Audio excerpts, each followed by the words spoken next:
Congress just jammed the brakes on America's clean energy boom, however short-lived it may have been.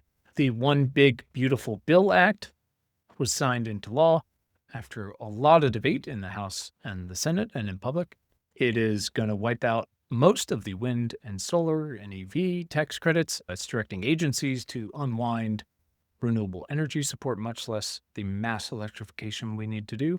These are changes the industry warns could kill new projects and spike electricity costs for homeowners and renters and everyone. So what can I do to keep climate progress moving when federal policy just banged right into reverse? More than you think, truly. I am your host, Quinn Emmett, and my guest today is Dr. Daniel Stein. He is the founder of Giving Green. Dan's team pores over mountains of evidence to steer every donated dollar toward the highest impact climate solutions. Exactly the kind of agile, systemic work we'll need now that this brief shining window of federal support just got gutted. So please stick around to learn how your strategic giving can still bend the carbon curve. For questions or feedback, as always, email us at questions@importantnotimportant.com. Dan, welcome to the show, man. Thank you for joining us from your bunker. Thanks, Quinn. Glad to be on the show. For sure. I will hope to not ruin that. So I was explaining this to my 12-year-old this morning, what you do, because, the name of the show now is the most important question, which is, what can I do? And, the equation has been around forever. And Jan Elizabeth Johnson has a version of a Venn diagram, which is like, what are you into and what are you good at? And then I can point you towards 10,000 problems and opportunities. And clearly you've got to do something pretty specific. So I have a two-part question for you, and it's kind of the same question, but it's not. First part is, why do you have to do this job? So if everyone in the world, why do you have to do this specific work? And number two is, why do you have to do this work? So of all the ways you could put your skills to use and answer the call, why do you have to do this work? Does that make sense? Yeah, that makes sense. Let's do it. Okay. So, from a very high level, the problem that we're trying to solve at Giving Green is that the world is burning. Climate change is this terrible, terrible existential issue that we're all going to face. And I think people don't quite know how they can contribute to the problem. Mhm.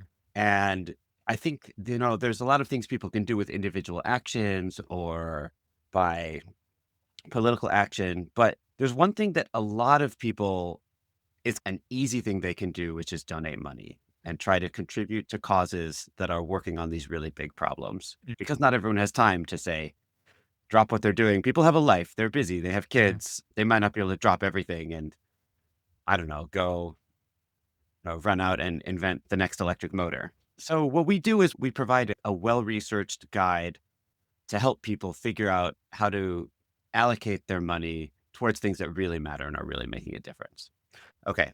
But your question was, why am I the right person to do this? Mhm. And so my background is as an empirical economist. And so I got my PhD at London School of Economics, and I was working with farmers in India who were dealing with droughts and floods and trying to develop these insurance projects to help buffer poor farmers against the vagaries of the monsoon rainfall. And then I went to work at the World Bank, not doing this insurance stuff anymore, but using the same tools, trying to figure out whether various products and services and World Bank programs were actually helping people that they were trying to help. So basically, Mhm. I've been developing this toolkit of trying to figure out whether things you do when you allocate money towards them actually work and what's the cost effectiveness of Uh, them. First in agriculture, and then doing a lot of climate, energy, and environment work, both at the World Bank and at ID Insight, the organization I moved to afterwards. And in that work, I worked with a lot of donors, kind of big time donors and smaller time donors that had this mindset. It was like, we want to give money to solve this problem. We want to contribute to big solutions that we can't do on our own. So we want to give money to contribute. But it's a minefield out there. We all know Mhm. that there's lots of nonprofits sort of wasting money, or maybe not wasting money, but just working on problems that are not really the big problems. Mhm. And especially in climate, it's an extremely wide field. Let's say Mm. that you decided you wanted to give money in climate. Well, you might say, well, what could we do? We could try to get people to recycle. We could plant trees. We could Mm. try and promote solar energy. We could try to promote fusion energy, which Hmm. barely exists now, Yeah. but those things are super different. They can't Hmm. all be equally effective. What Hmm. should we do? And so, both as an individual and as a scientist, if you will, I found that entryway super, super perplexing and found it really, really frustrating that I couldn't figure out the answer. A lot of this Hmm. stuff you can just kind of Google around, and someone's done this work. But I found I couldn't find the answer. And a lot of the people in the donor community, both individuals and institutions, were also struggling with this. And so I said, well, I have this background in essentially figuring out what works. And I've identified this issue that I personally have, which is I really want to know what works to stop climate change. And I think a lot of people have this issue. So why don't I apply these skills that maybe I've been using in slightly different ways with like farmers in India or people buying solar panels in Uganda, and just try to apply it to this larger question of where should people donate to stop climate change? But you could do anything else. Oh, yeah. Okay. The second part of your question. Mhm. So I could do anything else. You know, with an economics degree, you can do a lot. You can go work at Amazon and, Mhm. get people to buy more widgets. You can Mhm. go to Google and get people to click on more ads. You can go to finance and figure out the margins on every transaction and take a little piece for yourself. Mhm. But that type of stuff never inspired me. I got into economics because I wanted to help the world and I happen to be good at math. And that happened to be like maybe some sort of overlap where those two things can play. There we go. But then the climate thing particularly, I mean, before we started recording, I was telling you that I have 2 young kids, Mhm. and I'm nervous about the world changing due to the climate, and I'm kind of obsessed with this idea that the world might be a little worse for our kids than it was for us. Like, in general, there's been this progress throughout human history where things have been not always. There have been some ups and downs, but kind of things feel like they've been a little better for the generation than the previous generation. And I'm nervous that won't be true for my kids. And, that we as the adults in this situation, the parents, we have to take some responsibility for what's going to happen next. And so I think if I were to go and optimize clicks or something like that, that I would be abdicating my responsibility, Mhm. that I have a role to play in trying to solve this problem and make things better for my kids and everyone's kids. I love that. 7 different things. First, thank you for sharing all that. 2, the kids thing really sticks with me as well, and not just my kids, but giving a shit about other people's kids, 3, what is that great quote? It's like the best minds of our generation are getting people to click on ads. And the other piece that, really sticks out to me is how you talked about starting in insurance, which again is a wide net when you say insurance.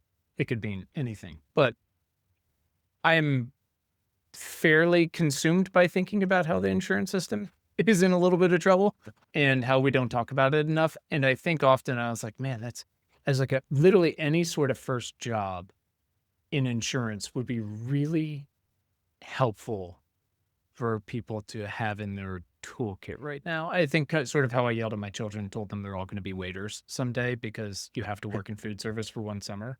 Because that's how I judge people is like, how do you treat waiters? But also, you have to work for your money and you have to show up and you have to put a good face on, and it's hard. I now think the same thing about insurance. Like, it'd be really great if everyone had a little bit because they would look at everything a lot different. Anyways, I'm completely insane. That's all. It's really helpful. It really does check the box of I'm into this for a variety of reasons. And I've got this, what's the taking quote, unique set of skills. I had on a couple years ago Matt Rogers, who developed the new company Mill Industries. They make the little, it's like a food composter, but it's not, as they call it, a food processor. It's a really sexy trash can. It grinds up all your stuff every night. It's amazing, by the way. It's fantastic, especially with kids. You can put almost anything into it. It doesn't smell, it doesn't leak, anything like that. But Matt designed the iPod and the Nest thermostat. And I was like, you could have done anything. You have all the money, you have all the acclaim, all this. Why did you make a sexy trash can? And he was like, honestly, who else should do it? Like, clearly, this is my skill set. I give a shit about these things. I have kids. I think I have to do this. And it sounds like a little bit about what you're saying, right? You could go, Amazon would pay you $1 billion to make widgets go faster. But I think this is, I mean, you probably get this from a lot of your guests. Anyone starting something new, like when we started Giving Green, part of the reason I started it is that there wasn't a thing like it. Mhm. And so you can get wrapped up in your head of, oh, there's not a thing like this because people don't want it. Sure. Or there's not a thing like this, but I'm not like the foremost climate expert in the world. That's the person who should start it. So Mhm. not me. Oh, yeah, all day. But then those are excuses to sit on your ass and not do anything. Like somebody has to start a thing. Nobody's perfect. Mhm. So just do it. And if you weren't the right person or it wasn't the right idea, it won't work. Yeah, and most of it's gonna fail anyways. That's gotta be your Yeah. expectation, but also if you don't do it. And that's how we came around to our Yeah. new app, which is the pivot point for all of our work and all the questions we can do is just people going, "What the fuck am I supposed to do about this?" Whether it's public health or whatever it is. Hmm. So ours is the much more broader, but similarly, the goal is like in a couple clicks, we tell you what to do. We've gone through all these rigorous things to make you feel like you're Yeah. not throwing money and time away.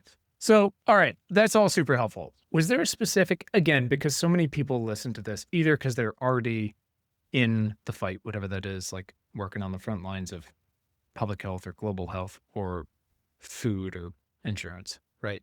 But a lot of folks are trying to find their way in either they're young or they're our age and they want to make a lateral move because they hate moving people's money around, or they're a boomer and they're like, well, we fucked this up. How can I try to make amends for it? Was there a moment for you that convinced you, again, doing all the other earlier stuff, World Bank, et cetera, where you said, oh, I think the best use of my specific toolkit and passions was steering climate donations? And again, you just talked about this a little bit, but was there a moment where you thought, okay, this is it? Like you said, you can sit on your ass and not do it, but when did you decide to go all in on it?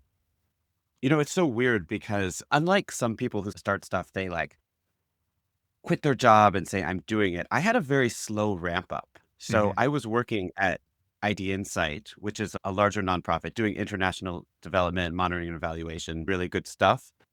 And I started Giving Green as a side of the desk project. Hmm. So first, just like version 1.0 of the website, just by the seat of my pants, Yeah. with a little bit of help. And so it existed as a product, but it wasn't all in at that point. And then it slowly built. It was like you build a version of the product, you get some press, you get a grant, and then we got another version of the product, and then another grant and some more press, and it slowly built. And then for a couple of years, I was at 50%. I was working 50% on Giving Green. I had a team of 5, but I also had my job as chief economist of ID Insight, Hmm. running big research projects with the Gates Foundation. And I think the time when I said, wow, this is really taking off, I need to go in. Last year, we got a $10 million anonymous donation for regranting. So someone basically said, we like what you're doing. Let's put $10 million into your regranting fund. You guys allocate it for us. And that was, whoa, this is, the previous year we'd moved a few $1 million. Hmm. And then it was suddenly like, boom, 10 million. And so that was kind of a vindication of, wow, there really is demand out there. There is Hmm. really is work out there. I think we need to do this full time. So then started the transition. I actually only went to doing full time at Giving Green at the beginning of this year. Oh, okay. And now I know you've got Mhm. pretty low overhead. Did that 10 million enable you to go, I can leave ID and actually go do this? Yeah, that was part of it. Although, the 10 million it's all for regranting. Right, right, right. But I just mean as far as like really looking at it and going, okay, there's a structure here. Like now we can build this Yeah, and including me in a real way. that's definitely part of it. Like there's enough work. This is something that I should really pour my time into. And, our fundraising was going pretty well. So we were able to pay a full salary. Okay. So again, insurance really matters because it helps you really see if something is legit and what it's exposed to, which can be physical or political or all the above. But it's a great grounding to building this pretty great and very transparent evaluation process you guys have, which we've definitely been inspired by on this side. So let's take an example. I think 2023 or 2024, is it the Good Food Institute made your list? They're still on our list. They're a Okay. longtime Okay. favorite of ours. So I want to use that as an example. You talk about Mhm, how, and I love this, mhm. systems change gifts Yeah. can obviously be, this order of magnitude more effective than something like carbon offsets. Talk to me about how you use Good Food Institute. Take me through that evaluation process and how they fit in Yeah, there into the systems change world. definitely. Okay. So just to set it up a little bit. Yep. So, we at Giving Green are trying to figure out how to help individuals or institutions contribute to the climate solutions that are super high leverage, that we Hmm. think have Hmm. biggest bang for your buck, which can mean different things, but normally we express it as the most greenhouse gas emissions reductions per dollar. Hmm. And, like I said, in this journey that we've gone on trying to find the biggest bang for your buck, we've found almost all the time that it's these system change interventions that matter. And Hmm. by system change, that's a buzzword. And so I like to be very specific what I mean by it. It Hmm. means we are changing policy, we're changing technology, we're changing markets. Hmm. Essentially, these things together change the rules of the game such that everyone is incentivized to use lower carbon energy, right? Like, we don't want to protect this 1 hectare of forest. We want to change all of the incentives in society such that no one wants to cut down any of these hectares, right? Hmm. Because if you conserve this 1 hectare of forest and all the demand for whatever that was cutting down the forest, and I'm going to talk about that in a second, is still there, then Hmm. people just go cut down another forest, Hmm. right? Hmm. So you have to think about what are the deep drivers of the bad activities and try to change them. So you asked about the Good Food Institute, Hmm. and I was talking about deforestation. So as listeners of this show probably know, we're losing massive amounts of forests every year. Hmm. It depends on the year, but sometimes you hear, a area of the Amazon the size of Kentucky was lost last year. And so what are you going to do to stop that type of problem? And we're skeptical of these solutions that are like, let's conserve this bit of the Amazon because you have massive economic pressures that are forcing the Amazon to get cut down. And what are those pressures? Well, it's agriculture. Hmm. It is farmers growing food and ranchers ranching cattle. Hmm. And most of the food that the farmers are growing is going to feed To feed the animals as cattle. well. Yeah. Feed cattle, feed pigs, feed chickens. So you have this issue. We wrote this whole report on forestry, looking at how you save trees, and it just kept coming back to this idea that it was demand for agricultural projects was causing the trees to get cut down, and you couldn't solve the deforestation problem without addressing agriculture. Hmm. So you asked about our system, and I've kind of circumvented that a No, little, this but is all basically great. we use a framework that we call the scale, feasibility, and funding need framework. And so scale basically means if you were able to solve this problem, how big would it be? Hmm. Usually expressed in terms of greenhouse gas emissions. The second thing is feasibility, and specifically feasibility with the tools that we have in our disposal, which for us are philanthropic donations. So, how much do we think that we could actually make progress on this problem using philanthropic donations? And then third is room for more funding, as in when you take problems that not that many people are working on, there's not much money going to them. You think that our money can probably make a bigger difference than ones where, Bezos Earth Foundation has just committed 100 million or something like that. So we're looking for these potential big solutions that philanthropy can make progress on that there aren't tons and tons of money already in. So we take that lens and then let's think about our food and land systems.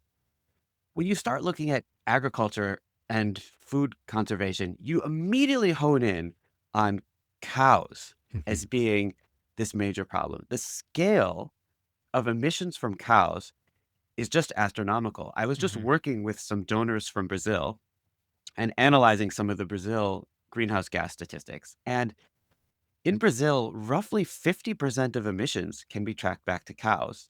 And it's through two mechanisms. One is land change, as Hmm. in demand for grazing causing forests to get cut down. And the second thing is direct methane emissions of cows, Sure. the famous cow burps. Right. So the scale of this cow problem is huge. And then this question of, are other people working on the problem? Well, you would be surprised how little money goes to dealing with that agriculture problem, especially government money, because governments do not want to piss off farmers. So if you look at Europe, that for instance has this sophisticated emissions trading system, agriculture is completely out.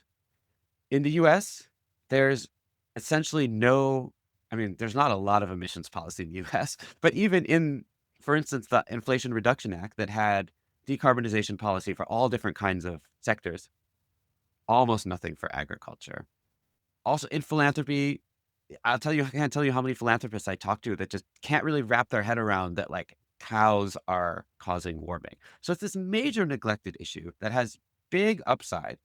And then the question is feasibility. Well, what can you do about it? Well, a lot of people would like to just convince the world to stop eating meat. I'm of the belief that massive cultural and behavioral change is too much of a long shot. That meat is just like deeply imbued in people's culture, in people's satisfaction, and that if environmentalists go after meat, that's a war they're going to lose. So we've got this big problem. The normal solutions don't seem to be working. So what is a solution that seems exciting? Well, if you could create meat without the emissions, well, then you would solve the problem. Mhm. And so that's where the Good Food Institute comes in. They're trying to figure out how we can create meat, the perfect, juicy, delicious hamburger or Mm. steak that has no trade-off for the consumers, but has not been bred using deforestation and cow farts. So this is a type of problem. It's such a big, difficult problem that is being ignored. And the way forward is very difficult. I don't want to gloss over the issue. I'm a huge connoisseur of alternative proteins and, fake meat products. And a lot of them are terrible, like Yeah. really Yeah. bad. And I do the dog test. My dog is voracious and will eat everything. And occasionally I'll find one of these fake meats that even she won't eat. Like she eats feces and she won't eat some of this stuff. But that's not the point. The point is that this is a long battle and it is a probably solvable problem. There's no reason why we in humanity, with our brilliant minds of chemistry and fermentation, should not be able to figure out how to rearrange atoms of soy protein just a little bit so that it tastes like steak. Okay. We can get there as humanity and solve this problem. And that's what the folks at the Good Food Institute are trying to do. They're working with scientists, they're working with governments, they're working with civil society, trying to chart the way forward for these next generation of alternative protein products that are hopefully so much better and can actually make a dent into our emissions. And what I love about your process, but also your explanation, is one thing you'll get to with your kids as they start really dealing with emotions and they're able to think about them in a semi-rational way is the explaining that you can't do away with emotions, right? They're always going to be there. Growing up is figuring out how to handling them, but it's also understanding that multiple things can be true at one time. Multiple feelings can be true at one time. Things you might want to do 3 things at once, and you can't do them all. We've got an hour. And what I like about your transparency and the way you just explained that is, and what we try to do as well when we recommend candidates or things like that is going, yeah, of course, I would love to see someone beat Mitch McConnell, right? Of course, totally get it. At the same time, there are 50 state races that are winnable and could flip state houses, and where your money will go farther than someone who is almost inevitably going to lose to Mitch McConnell, like every time, right? Is this climate cabinet? Our Right, friends right. that you No, but no, they're part of yeah, it too. But yeah, it's run for something. It's climate cabinet. It's looking at yeah, all these and yeah, going, yeah, yes, of course. yeah, Also, yeah. or races that we're definitely going to win, right? That's really great. That's also Mhm, not a good use of your money, you know? mhm. And so I appreciate you being like, yes, of course it'd be great if people just stop eating meat. It's pretty complicated, and we're not going to win that at least anytime soon. Also, there's other people working on that in a variety of ways, and it's so cultural and so niche in so many ways. But Yeah. if we can work And on this one thing, which is, sure, keep eating meat, but let's make it the safer meat, right? Arguably healthier for your body, which affects both your personal and public health, but also for the planet as a whole. We can focus on that and we can measure where the money goes and how that goes. yeah, so I mean, you asked about Good Food Institute, but you didn't quite ask like how we kind of even decided to hone in on agricultural emissions. I mean, I think you kind of got there, but take me there. Basically, the thing that was missing was that we start with this really long list, 50 to 100 potential solutions, which Sure. might be, let's address livestock emissions. It might be, Right. should we look at airplanes, or should we be supporting orgs that are like throwing soup at paintings? We have this long list, this prioritization matrix that we run through the ringer of this framework, the scale, feasibility, funding need framework, and to try and show which of, even of these high level problems, which are the ones that bubble to the surface as ones that we should really be working on and therefore recommending to our users. And what's interesting is that this whole framework and all of the analysis is all available online Right. transparently. So someone can go in and say, well, why are they recommending the Good Food Institute? And they don't even have anything on, you know, convincing people to be more energy efficient or something. Well, you can probably find that in our, actually, I didn't even know if there was a line on that, but like you can go through and look at all the things that we have analyzed and say Yeah. like, oh, well, the reason they're not doing forest conservation is Bezos Earth Foundation just put $100 million into them. And so maybe that's not the best place for me to put my $1,000 right now. Totally. And again, like no one is saying don't use LEDs. No one's saying don't Right. investigate solar. I mean, before the credits go away and whatever, et cetera, et cetera. Yeah. That's all great. If that's the choice you can make now and your priority now, then that's one thing. But if you're like, I really care about deforestation, and you guys have said, here's all the things affecting it. Here's the long list of places that we think could be useful. And now we've shortlisted it to this is probably the most effective short and long term version. This is where you should send your money. Exactly. I think that's very clarifying because it's a struggle. It's obviously easy. And I really like, and tell me if I get this quote wrong. And again, I just looked it up again. You position yourselves as effective altruism, inspired, climate focused, and pragmatically broad. Is that right? Something like that? Yeah, that sounds great. I mean, the inspiration of effective altruism is there's all kinds of ups and downs and warts with that movement. Totally. But Totally. ultimately, you know, the core philosophy of that movement that I still find inspiring is that people should be spending their time and money doing things that matter to make the world a better place. Yeah, And that they should be strategic and focused and reasoned in terms of totally. how they spend that time and money and try to apply it to things that really matter.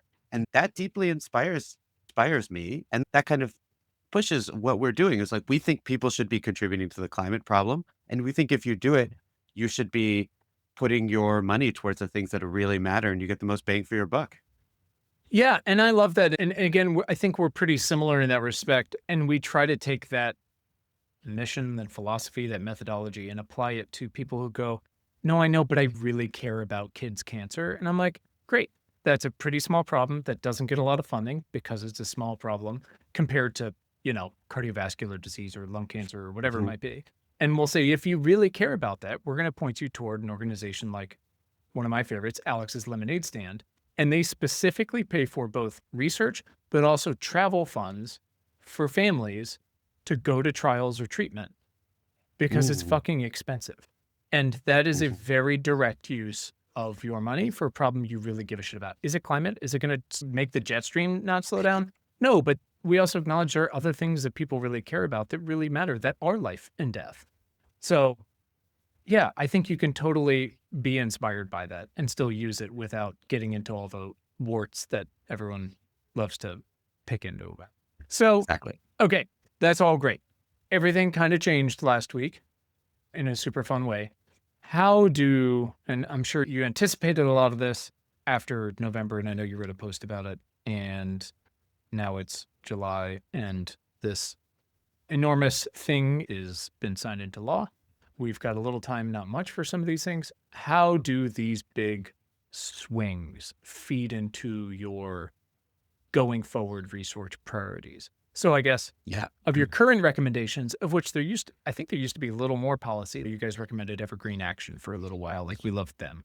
How do you weight what's urgent now versus what's inevitably going to lose some traction? How do you weight policy advocacy versus, again, like some of this more emerging market stuff? Yeah, it's hard. A lot of the organizations that we work with closely and support were working hard on the IRA to get it to pass. And some of the staff on our team was doing it. And it feels like a huge deflation to all of us working in climate to see so much of it get rolled back this week. It was heartbreaking, to be totally honest.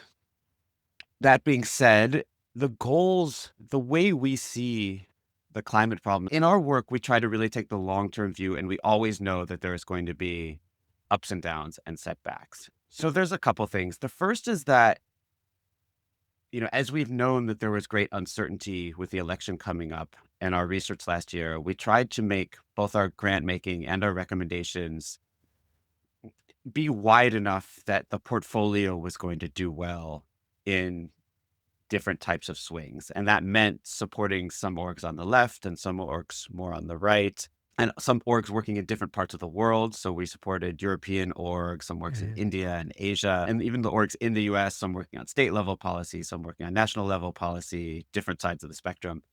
So we feel like our whole portfolio is still quite strong, though with massive winds of change, we as researchers and philanthropists obviously have to change with the times. Yeah. And so there's two things we're doing. We living in the US can have a very US centric view and say Mhm. the sky is falling, the sky is falling, but the world is not the US. In fact, most of the vast majority of the missions and especially the missions growth is going to happen outside the US. We've always been super excited about how the US can help the rest of the world, and Sure. maybe now is not exactly the time for it. But as donors and philanthropists, we can see that there's a lot of progress to be made now in Europe, in Southeast Asia, in Australia. And so we are working in some of those areas as we always have been and see a lot of those opportunities. On the other hand, I don't think it's time to give up on the US. I think that the US is a huge player, a huge innovator in the world, and a huge trendsetter.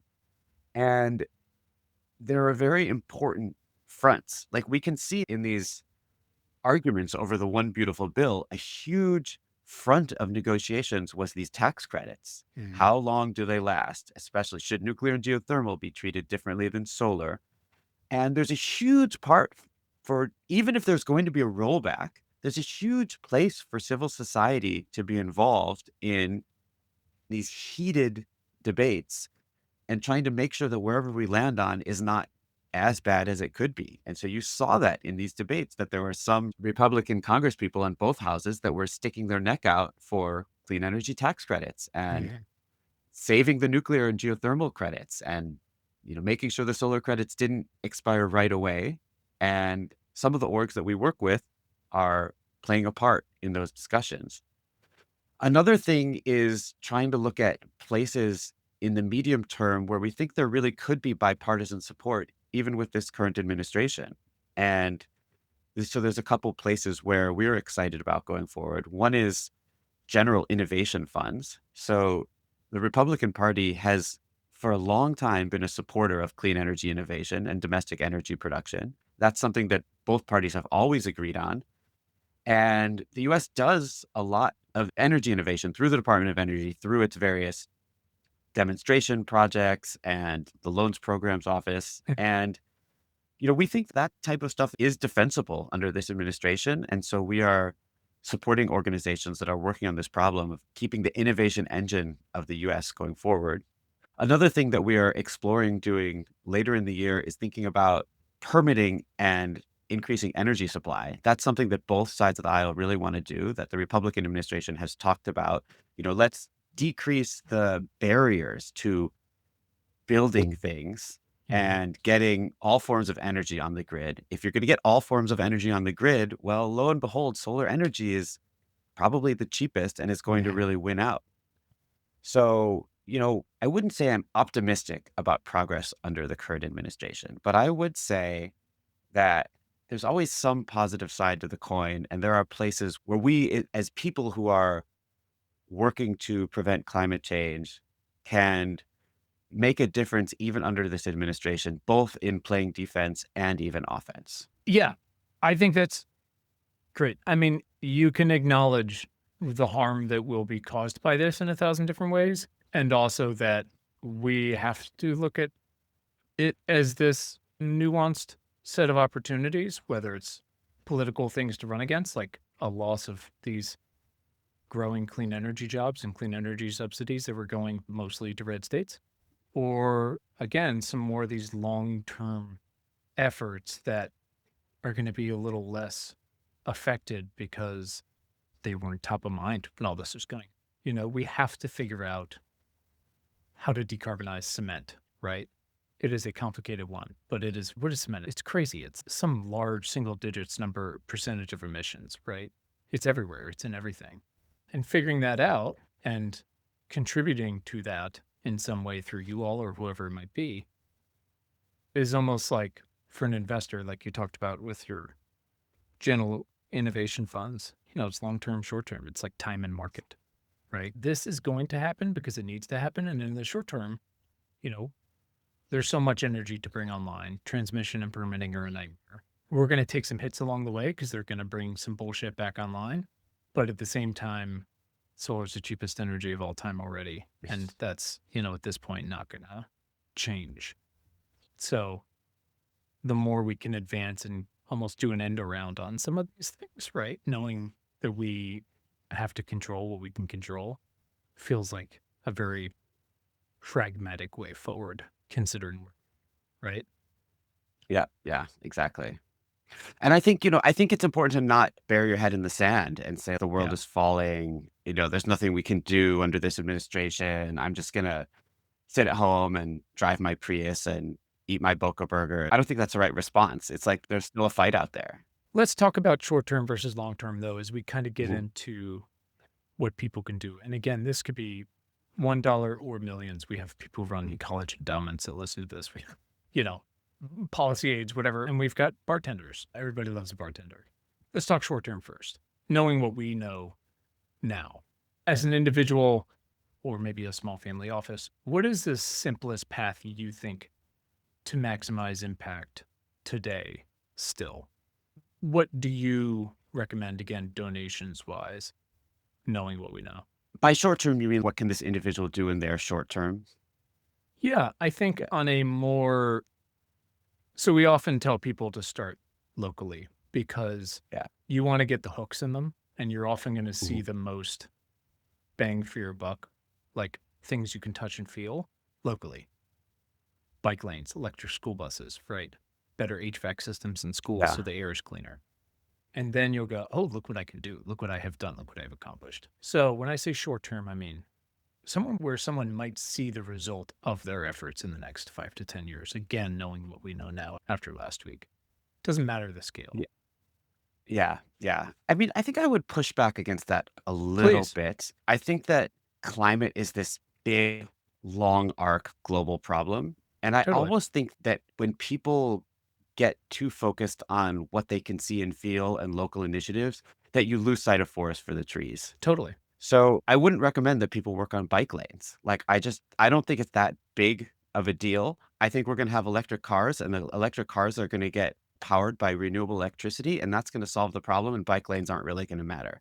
Sorry, unpopular No, it's opinion. not. It's not that it's unpopular. It's just that we are, no matter what you or I say about it, is this Yeah, bigger, more complex systemic problem. yeah, There are going to be people who come back and go, great, but I want to see the impact of this happening. great. I'm Yeah. happy for those people to do it, but the advice on that is not going to come from me. So the Okay. advice from me is going to be, let's look to the future. The future is we need to massively electrify. We need our electricity to be produced by clean energy. We need to figure out how to make steel with clean energy. We don't Hmm. really know how to do that now. Concrete, Hmm. hamburgers. Hmm.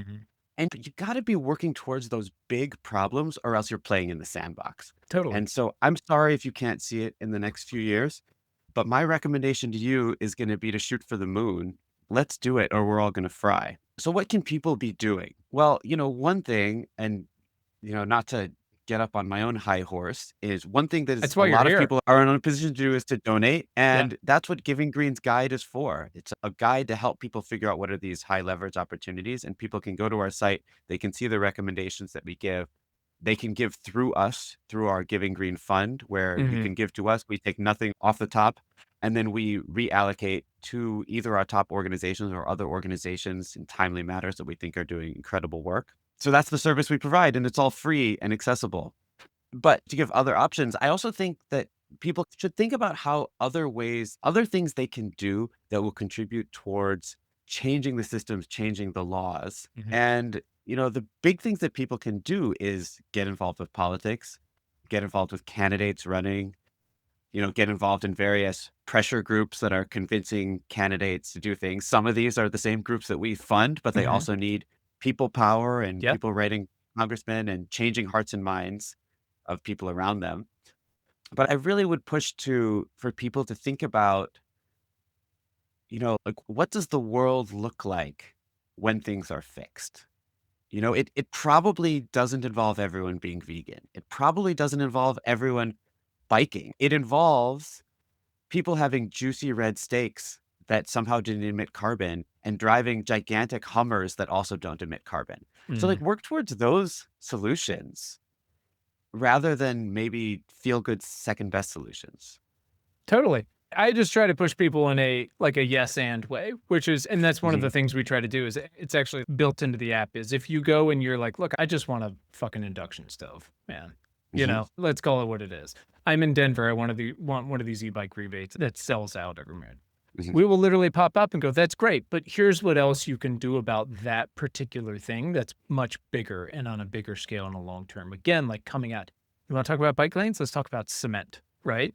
Like all Mhm. these different Yeah. things. You want to talk about housing? Let's talk about green steel. That stuff A really matters. And I do think it helps to, again, get yeah. people in the fight. And also some of these things, I've poo-pooed individual actions a little bit, but some of the ones that you recommended I like. I mean, I do think one of the things that people can do is be early purchasers of new tech that's just getting its footing. I think the Mhm. induction stove is a good example because these companies might go out of business, these induction stove That's companies, it. and every few people that buy these new fancy induction stoves that are quite frankly too expensive for mass adoption. Oh, But if you're in a position to be an early adopter, get the companies on their feet, help get that next factory built, mhm. okay, sure, you're only one customer, but if you and a few buddies buy an induction stove, it's building demand and hopefully getting the price down in the future for mass adoption. And that's literally the way it works, right? Solar is Yeah, cheap because we've been scaling it since 2009. yeah, Like, again, literally get an induction stove and have house parties and then just yell at people about it. And yeah, a small percentage of those will go and buy them. Like you said, maybe the next yeah, factory gets built. It's like that's what yeah. gets you over the hub. Hardware is so hard. And what I like to tell people is I don't think anyone cares if you skip your hamburger. No one will notice. I Mhm. don't care. But if you go out and you buy, a big pack of Impossible Burgers and serve them to all your friends, well, that's something. Like that's moving towards this direction that we care about. How does this is a bit of a pivot though, a slighter scale up. If you are running a small foundation or you are running a family office, you don't want to lose agency, but you still want to transparently and proactively use the best tools. How do they leverage your work without feeling like, you know, they're just handing it over per se? Yeah. Yeah. So our work is basically a completely transparent research stack going from, like I said, this big spreadsheet of all climate solutions all the way down to recommendations. Mhm. So people don't have to give to our fund. That's just an option if it's easy for people. Other times people just read our work, read the research and read the recommendations and then make their own choices and give Yeah. directly. A lot of times people can just get on the phone with us. So we take calls with donors, large and small, who say, look, I read this research, but I've got some questions, or Mhm. we're really into food systems. You guys only have a couple recommendations. Are there some others? And we can Mhm. help people come up with a portfolio based on that. So they can still feel like they have they still do have agency. They can still be giving based on their values, but also just leverage our research and can basically combine our research with their values to come up with something customized. Sure. No, I think that's great because there is this huge wealth transfer happening, and you get a lot of younger, relatively younger folks who are involved or running these family offices, but there may be a lot of entanglements from the prior generations that can make it complicated. So, as much as they might want to come to you and be like, yes, great, I'll just give everything to the fund, often politically, internally, that's not quite as easy as it can seem. So, any Yeah. flexibility is, I think, Yeah. helpful there. And that's not a problem for us. I mean, like I said, we don't make any money off the fund. The fund is just a Yeah. product to make it easier for people who want to set it and forget it. Yeah. A lot of donors that we work with just give directly and use pieces of our advice, and that's great. Yeah, yeah. Was there demand for something like the fund, or did you feel like maybe this was the easiest way, again, to enable a segment of people to set it and forget it? Yeah, there was definitely demand for a fund. We kept having people ask us about it. Mhm. And as soon as we set up the fund, it did attract a lot of donations. I think you have different types of people out there. Some people want to spend a lot of time and think about the things they care about and what they get passionate about and, be really hands-on. And some people want to say, I don't have time for this, man. I got a full-time job and a Yeah. family and whatever. They want to spend maybe an hour like doing some Googling saying, okay, a few people really trust these guys. I've read through their process. It seems to make sense to me. Set it and forget it. Let's give Sure. to the fund. Sure. Let's have these guys manage the money. Yeah, and you can sleep a little better at night. Again, you're not as hands-on, but you trust that like you're putting it in better hands, frankly. Like for people who are directly working on the thing you want to accomplish.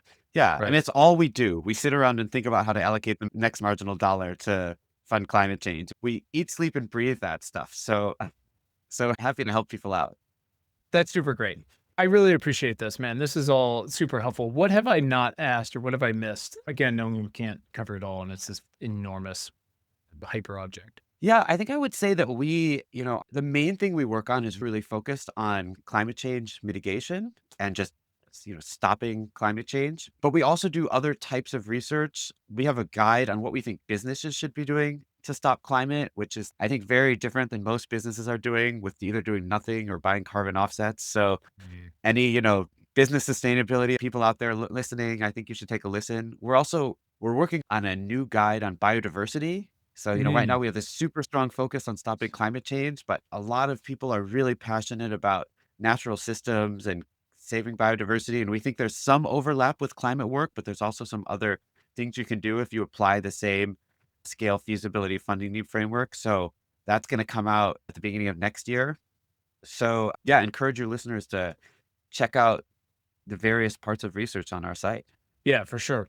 Yeah, those might be good fodder for, shorter, more concise now that we've laid the ground conversations. Like I'm really into the business one because again, the fucking offsets thing, man, it's gonna break me. Yeah. And I'm really interested in the biodiversity one because again, like you said, again, like the short term or local thing, there's a lot of people who are like, no, I really care about the rape of these ecosystems. And you're like, yes. Mhm. And we might as Yeah, well do the work because we're best positioned to do it. So, yeah, but it's yeah, gonna take work. It's not as simple as you might think. yeah, Kind of like carbon exactly. offsets. Awesome. All right. Last question ask anybody. Any books you're reading these days you recommend? Could be relative to the work. It could be kids' books for 2-year-olds and 6-month-olds about fucking dragons. It could be anything. Well, I'm just finishing up. We were talking a lot about food systems and forestry and how food systems affect land. I'm reading a book that just came out by Mike Grunwald called We Are Eating the Earth Hmm. that I think is a really nice primer. If people want to understand how what you eat and what fuel you put on your car affects natural systems through really nerdy economic stuff that this book is not about. This book is about taking it and making it very practical for Yeah. people to understand. And it's a bit of a page turner. I think it's great. And I think it goes into some of these issues that we do, which is, why meat and cows are such an issue and why things people think really matter, like regenerative agriculture, organic farming is not quite what you think it is. So I highly recommend it. I think it's great. Okay. Awesome. Yeah, we'll check that out. Again, the base level understanding of these systems oriented Mhm. approaches and how we attack them from all sides. The example I always use is smoking and lung cancer, right? It was the kitchen sink. It was marketing. It was capitalism. It was legal. It was all of it. And we made a lot of progress, but it wasn't Yeah. inevitable. Awesome. That's it, man. Thank you so much for taking the time today, Dan. I really appreciate it, man. Thanks so much, Quinn. Thanks for having me on. That's it. You can read our critically acclaimed newsletter and get notified about new podcast conversations at importantnotimportant.com. Thanks so much for listening, and thanks for giving a shit.